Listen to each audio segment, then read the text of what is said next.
There are no right answers for anything involved in art.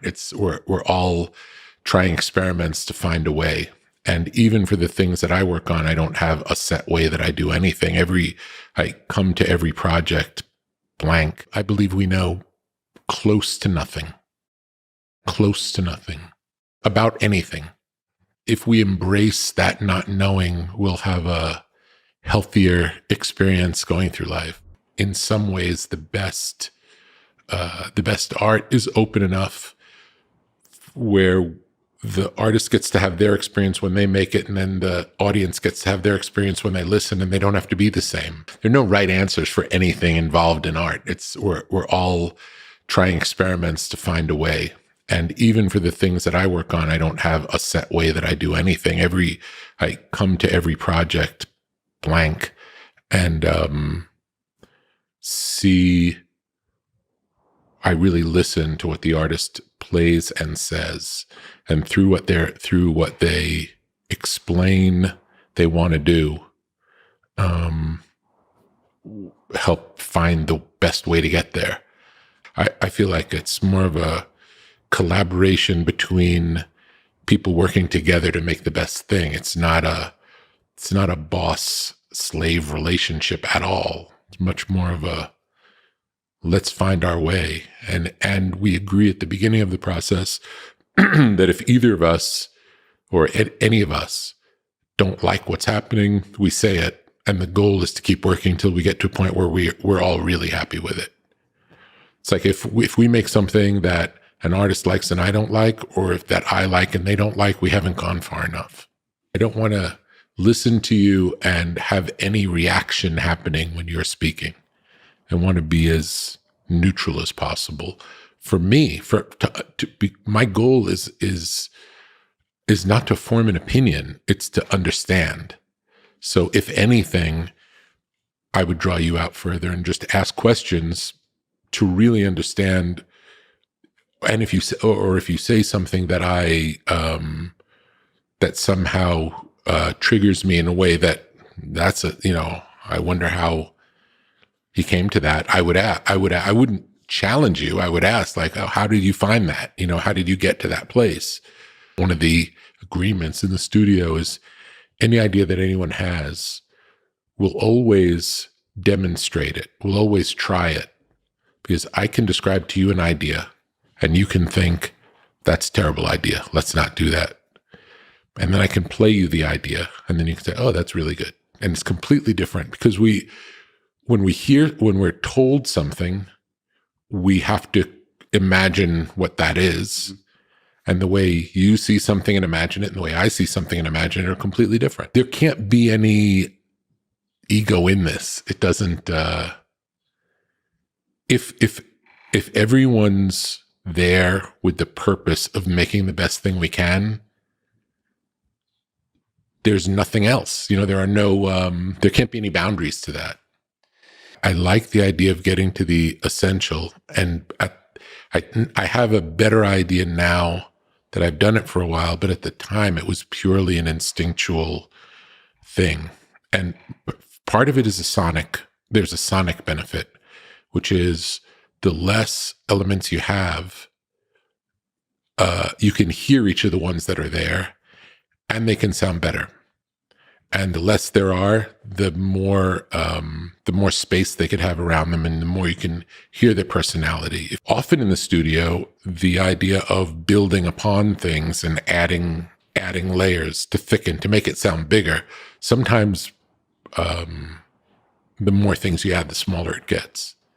So a lot of it is counterintuitive until you just in practice see what works. There's something we also like to do called the ruthless edit, which is, let's say you're at a point where it can work for anything, but I'll give you the example with an album.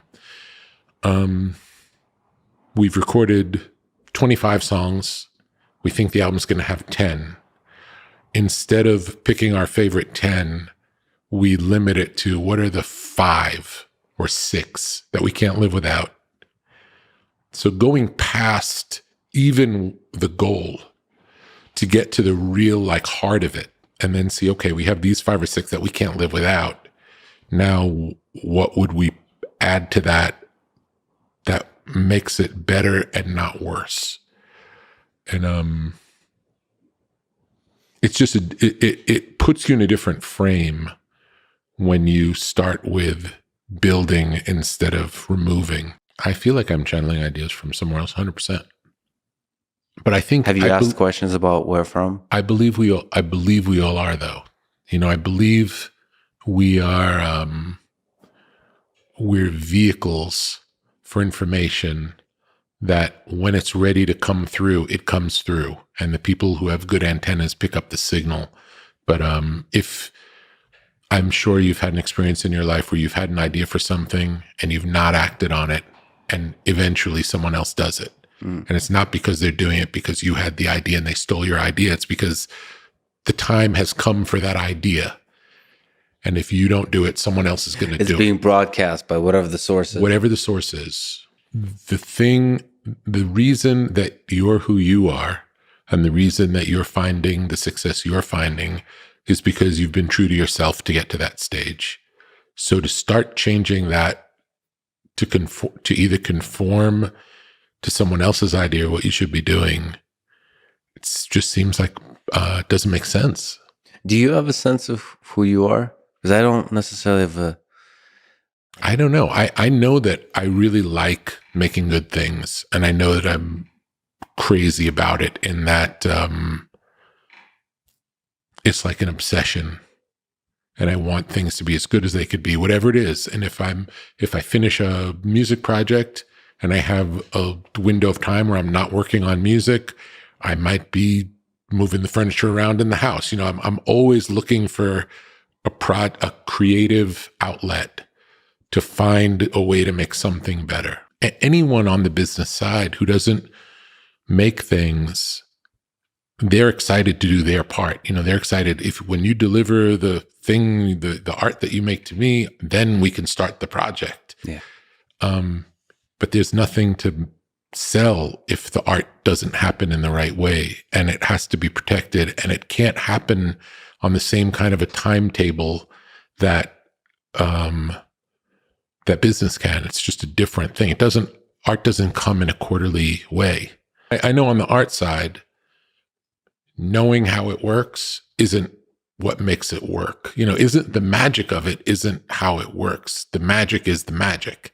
Right. And the magic happens in a way that's intuitive and accidental at times, or incidental, where you're trying many things and all of a sudden something works, and you don't know why. And it's okay not to know why. It doesn't really matter why, as long as it does the thing that you want it to do, whatever that is. The only advice I would have would be to not listen to anyone and to do what you love, and to make things that you love, whatever it is. Make your favorite things. Be the audience. Make the thing for you the audience. And it doesn't really matter what anyone else thinks. And if you have to get a job to support yourself so that you can make your art, that's fine. You can't make art for someone else. You can't make art with someone else in mind. I don't believe it can be good. It's like everything is like it's almost like a diary entry.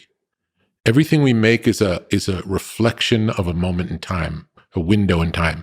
Could be a day, it could be a year, it could be it could be whatever window you decide that it is.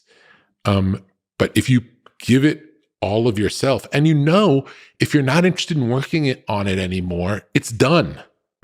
Now you may decide it's not good enough to share with people, and that's fine. But if it's good enough to share with people, there's no regret looking back.